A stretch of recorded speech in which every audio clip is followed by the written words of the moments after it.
Sketch the following function by finding the level curves. So what we're going to do is we're just going to find a bunch of level curves here. So I'm going to start with f of xy equals 0. So I'm just going to say z equals 0, just so I don't have to write all that. So z equals 0. So then that's going to be 1 here equals, or 0, I said 1.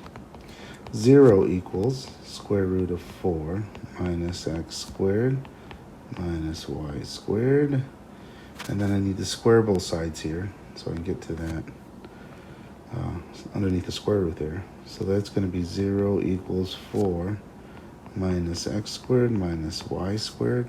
And then what I need to do here is move that x squared and y squared over to the other side. So I really get x squared plus y squared equals positive 4. So that's a circle of radius 2, if you didn't notice that. And that's going to be sitting right on the xy plane because my z is 0 here.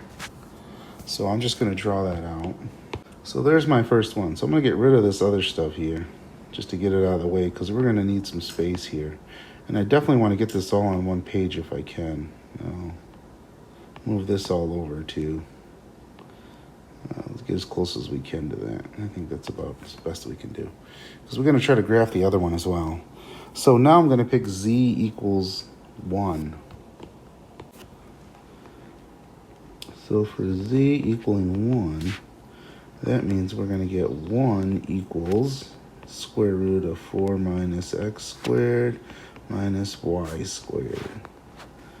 And then when I square both sides, I'm going to get a 1 because 1 squared is 1. So this is 4 minus x squared minus y squared. I'm going to move the 1 to the other side and then the x and y to the other side. So because I want those positive.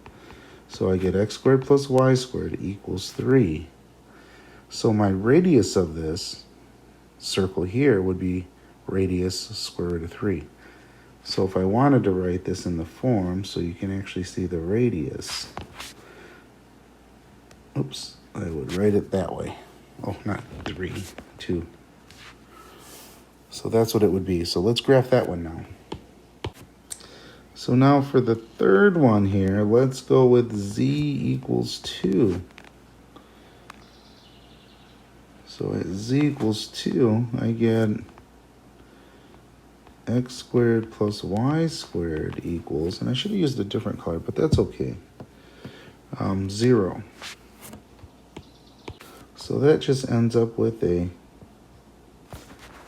circle of radius 0, so it's just a point right at the center there. Now keep in mind at each step my z is increasing, so I'm actually going higher. So when I look at these circles are going in an upward direction. So they're getting smaller as I continue upward. And when I get to 2, it's actually 0. It comes to a point. So let's take a look at this three-dimensionally now. So there's the first line. Now the other one is up at 1 here. So it actually comes way up here. And at that, it's going to be about 1.73. And it's going to be at 1. So it'll be above it. So there would be the next curve, and then the third curve would be right at the top up there because it's 0. Now when I put all this together, I get